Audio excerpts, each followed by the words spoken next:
Hi, I wanted to make a short video just to say thank you for the incredibly kind and loving and generous condolences that you have offered to Felipe and to his family and to myself during this time.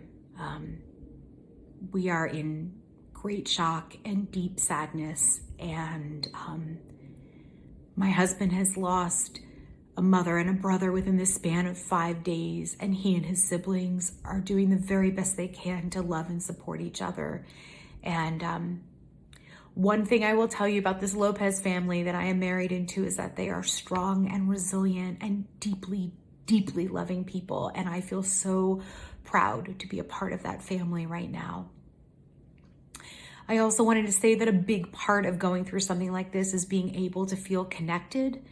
And this is obviously a deeply troubling time for that. We cannot bury the ones that we love. We cannot travel to the people who are hurting. We cannot be at the bedside of those who are transitioning over. And I think that in all of this, Felipe and I have become deeply and humbly aware that we are not the only people who are experiencing losses during this time of mothers and brothers and mother-in-laws and friends. And I'll be honest with you, I think in the beginning of quarantine, when we were hearing all of the numbers, and over this time, all the numbers of deaths going up and up, they're just numbers and numbers and numbers until they're not numbers anymore, until they are somebody you know, your family member, somebody you love, and then it becomes incredibly real. And I think we are feeling the depth of the loss for ourselves, and also for how so many people that we were, not as acutely tuned into until it affects you. We're having a lot of conversations here. Everything is obviously still really fresh, but we are talking a lot about what we loved and what we honor about the people that are no longer here. And I wanted to add a couple of quick things to that. Certainly about my brother-in-law, Jose, who is such a sweet soul. He's 40 years old. He was really looking for his place in the world. He struggled with epilepsy that impacted a lot of his quality of living and his ability to hold jobs and to be out in the world independently, because the seizures were so intense and unpredictable. He was spiritual. He was loving. He was silly.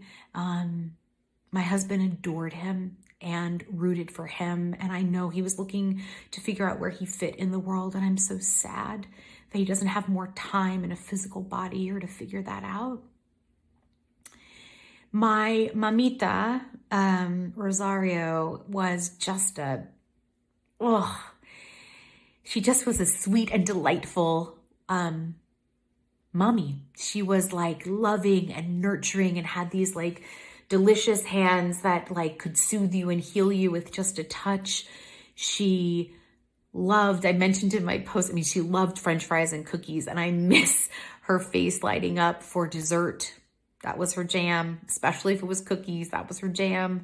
But she loved really simple, beautiful things like sitting on the beach and hugging trees and just being with her family. And she leaves so much good stuff in the legacy of her son and her other children, but specifically I'll speak about Felipe, who I think has her strong streak and her kindness and her sweetness. And he loved his mom fiercely, and my heart aches for him right now, and we miss her so much. And so we'll continue to talk about them and love them and honor them. And I think maybe that cruel, I was going to say cruel irony, but maybe it's the destiny of this moment is that, I've been talking a lot about a program that I have been working on for months called We're All Gonna Die Anyway. And it's a podcast and a video series, and I'm launching it in a couple of weeks. And I am also really present to the fact that this kind of loss and the losses that we've been experiencing during this particular time in our family, because we've lost my soul cat, we've lost his mom, his brother, we've lost friends. There's been a lot of loss. And I was inspired to do this podcast because of loss I had had previously and what it taught me about urgent living, how it sort of woke me up to this desire to really make the most of the middle, right? We're all going to be born. We're all born. We're all going to die. But like what we do in the middle, that dash in between our beginning and our end, is our life. And I have been on this middle passage journey to better understand some of these bigger philosophical pieces, and embracing death and talking about death and normalizing death has been a big part of my journey. And so I've had these magnificent conversations that have moved me, that continue to change me, that scare me. I will say that this is probably a terrifying and exhilarating project to bring out into the world, because it is so personal, because it is so messy, because it is so incomplete, because it is a journey. And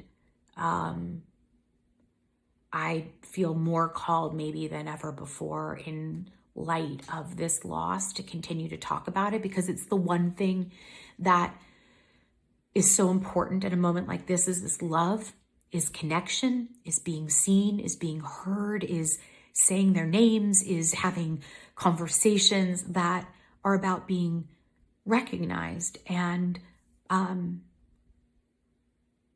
this love and this connection that I'm feeling from people right now is just a reminder that it is the one unifying thing we can count on. We can count on death.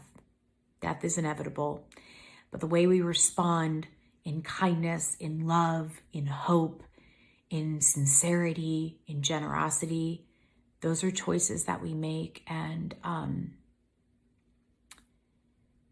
so I don't know, I'm feeling a roller coaster of things. I'm going to keep moving forward. I'm here to hold the space for the grief of my beloved, and to honor and experience my own grief. And I just really, honestly, I wanted to say thank you. Thank you for the love. Thank you for the connection. Thank you for seeing us during this time. And I will say one last thing, which is, please, for the love of God, wear a mask. Just wear a fucking mask. It is literally the easiest thing to do. It protects you. It protects other people who are compromised physically, who are unwell, who are aged, who are vulnerable.